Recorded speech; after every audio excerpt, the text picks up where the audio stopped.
bienvenidos a mi canal Pequeñas Joyas Literarias. El día de hoy llega un video un poco diferente porque forma parte de las actividades previas al Mundial, que es una colaboración entre varios youtubers, bloggers, que es Mundial de Libros. Vamos a estar realizando diversas actividades. Una de ellas pues es para ir calentando motores, y es relacionar a un futbolista de un país en específico con un libro.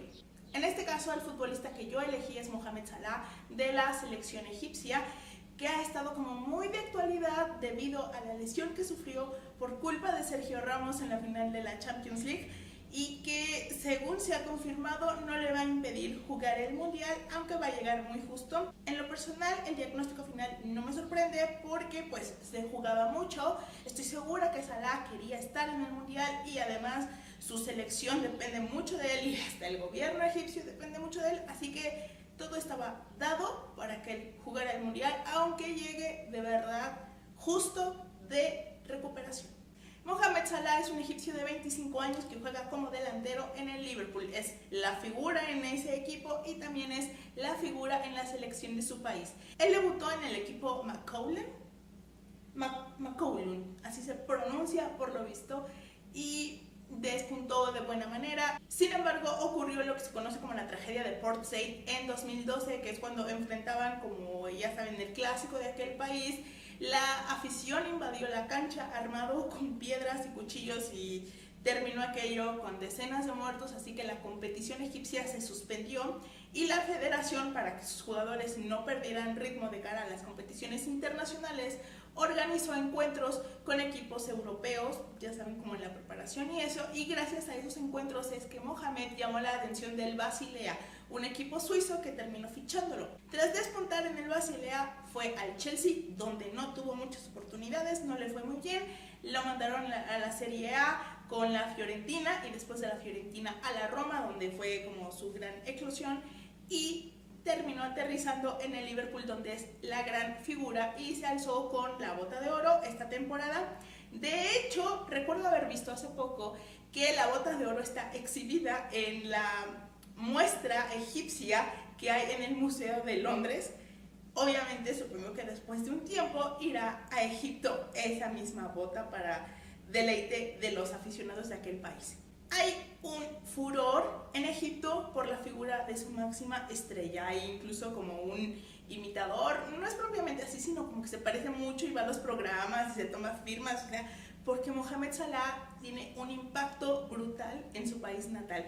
Lo que ocurre es que Mohamed es un hombre, es un musulmán devoto y muy apegado a su pueblo, entonces regularmente va ahí, vacaciona ahí, y no solo eso, sino que está comprometido con el desarrollo de su gente. Él ha promovido la construcción de escuelas, de clínicas. Incluso cuando se consiguió el boleto al Mundial, el presidente les dio como una prima económica a los jugadores, y Salah pidió que esa prima económica suya se destinara a medicamentos para su comunidad, de tal manera que él es obviamente muy querido ahí, porque no es frívolo, digamos, no es un futbolista un tanto raro, porque no está en las fiestas, no está como en escándalos, sino que es muy familiar, es muy devoto, es como muy blanco, digamos. Entonces eso hace que pues su gente lo quiera mucho más. De hecho, esa situación de Mohamed ha despertado un poco de críticas,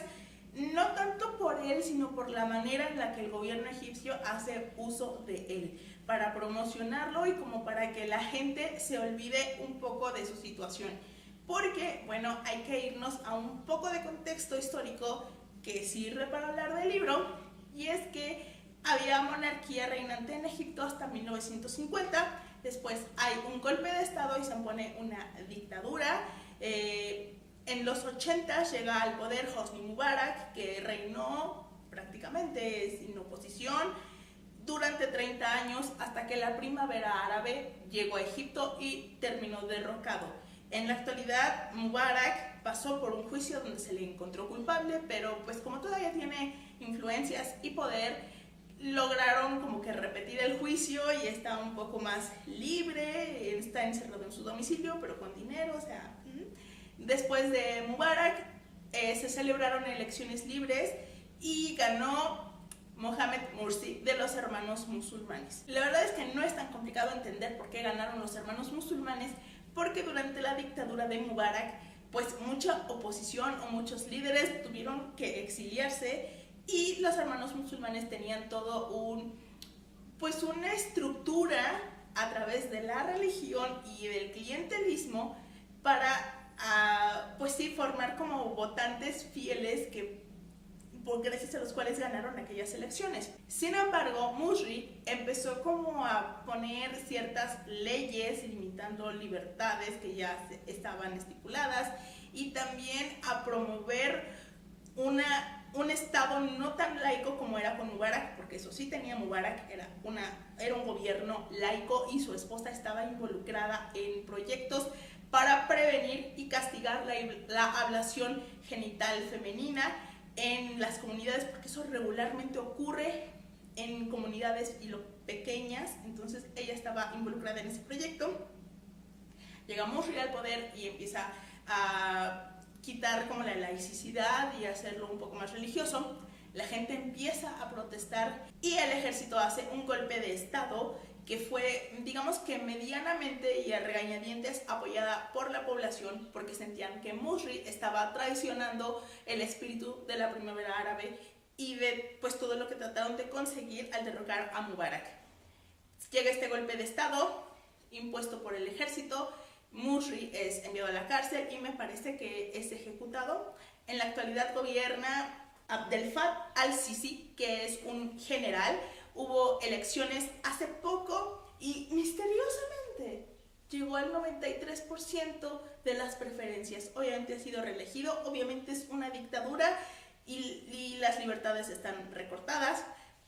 Por eso también se hacen uso de Salah. Y curiosamente, durante el último gran éxito de Salah, la gente salió a la calle y el gobierno tuvo que revocar la orden que prohíbe las reuniones de la gente de cara a evitar manifestaciones, porque la gente se volcó para celebrar el triunfo de Mohamed. Creo que también hay que entender que en Medio Oriente hay un contexto social y cultural que les ayuda a vivir el fútbol de manera un poco diferente a como lo vivimos nosotros, porque allá, bueno, acá también entra en juego una vía de escape, de diversión, de huir un poco del trabajo, de las presiones diarias, pero allá también es una cuestión como de rebeldía. Recordemos que en Oriente Medio están sufriendo con el yihadismo y el yihadismo prohíbe el fútbol.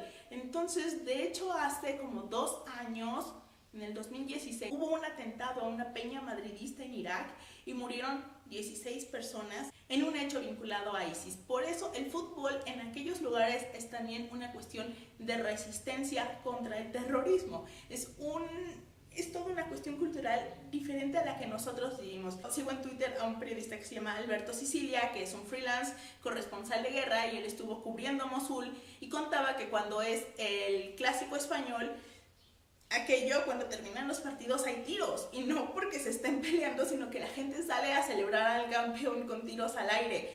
De hecho, aunque Salah es egipcio, todo Medio Oriente estaba revolucionado con la final de Champions, rogando para que Salah ganara, y cuando lo lesionó Ramos, se volvió como el gran villano de aquella zona. Había como el chiste en Irak sobre de que ahora Ramos era más odiado allá que el propio Bush. O sea, hay una cuestión muy interesante en lo que mueve el fútbol en aquella zona del mundo. Pero bueno, vámonos directo al libro. Ya les di como todos los antecedentes de Salah y ya les di como todos los antecedentes de Egipto, porque entran en juego con este libro. Hay que relacionarlo con un personaje o con un libro, y yo elegí la segunda opción y elegí el edificio Jacobian de Alaa al-Aswadi.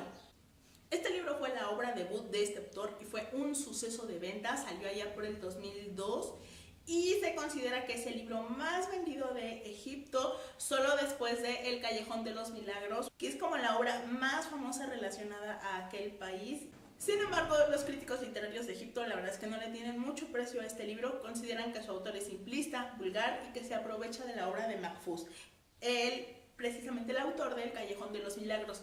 Y sí, como que hay un tanto de similitudes. Yo no he leído el libro, pero vi unos trozos de la película, así que sí considero que hay como un par de similitudes. Claro, no estoy diciendo que es una copia, pero sin duda como que se inspiró en ello.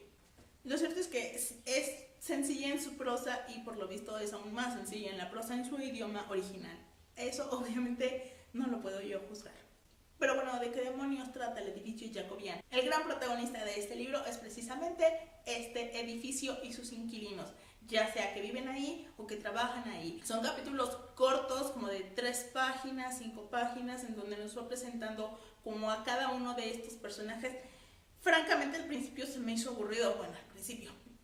En general se me hizo como muy tedioso, y eso que es muy chiquito, pero creo que esta estructura de ir cambiando de un protagonista a otro hace que no tengas como un ritmo constante, porque a veces un personaje le va bien, otro no. Es cierto que quizá esta estructura le ayude a definir mejor la personalidad de cada uno de estos personajes, pero al mismo tiempo creo que le afecta al ritmo de la historia. Lo que ocurre es que es la vida cotidiana de estas personas y poco a poco se empieza a complicar hasta que llega a un momento en el que yo sentí que estaba viendo Ustedes los ricos de Ismael Rodríguez. No nosotros los pobres, ustedes los ricos, el que es un dramonón, el que yo no puedo terminar de ver la escena de Camellito. O sea, sí se vuelve como que muy dramático por cómo van evolucionando las cosas, y el final siento que de pronto hay altibajos, hay partes buenas, hay partes malas, no sé, siento que no está equilibrada la historia. Hay como 10 personajes, cada uno con sus características, con su evolución. No todos tienen como el mismo nivel socioeconómico, ni cultural, ni motivaciones. Entonces creo que está bien cómo lo refleja, como un mismo lugar puede ser el centro de personas tan diversas, pero bueno, de por sí que solo hay como 2 personajes femeninos importantes y los 2 me parecen muy similares, aunque uno de ellos evoluciona mejor, el otro de pronto viene un cambio y te quedas como de, ¿pero en qué momento fue ese cambio? Y no tiene un final digno.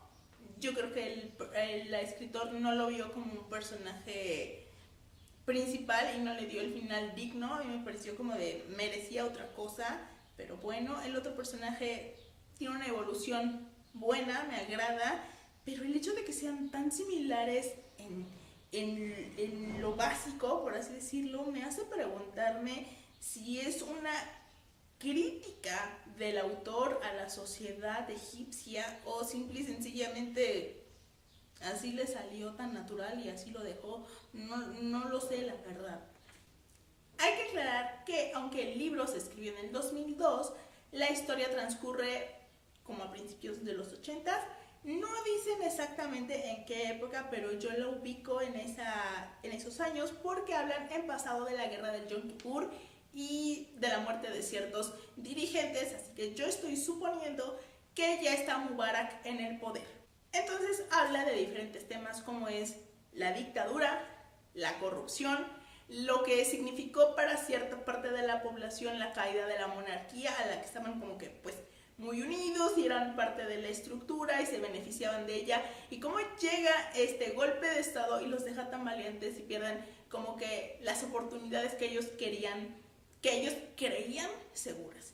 También habla sobre el machismo, la homosexualidad, la homofobia, porque durante esta dictadura Egipto era laico, pero ya había como que ciertas presiones de sectores islamistas que presionaban por una regulación más apegada a la Sharia que a Occidente. De hecho, es también como uno de los temas que maneja la influencia de Occidente o de Europa en la vida cotidiana de Egipto y cómo esa gente soñaba con abandonar ese país donde no tenían oportunidades y deseaban irse al extranjero a poder estudiar, vivir sin represión, tener un buen trabajo y no malvivir con unas pagas miserables. Otro tema que maneja y me parece interesante el enfoque que da es el radicalismo islámico o el yihadismo, que nos lo presenta como una cuestión más social y cultural que religiosa, que es algo que dicen muchísimos expertos del tema,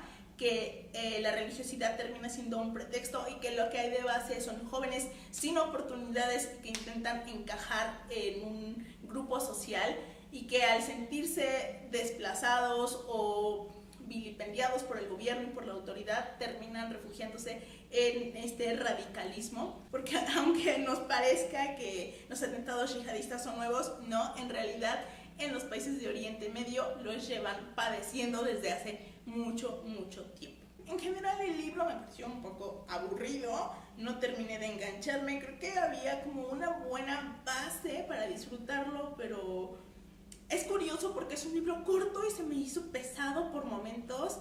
No está mal, pero yo creo, como se dan cuenta, tengo algunas referencias de la historia porque me fascina la historia, entonces como que he investigado y no se me hacía tan desconcertante, y aún así, o sea, quizá la palabra es tan desconcertante. Creo que si no tienes como una referencia sobre la historia reciente de Egipto, te vas a perder, porque habla mucho en términos de personajes históricos recientes, habla mucho sobre la dictadura, sobre la monarquía o de cuestiones culturales que, aunque el libro traiga un glosario, de verdad te puedes perder mientras lo estás leyendo porque no terminas de entender cierto contexto.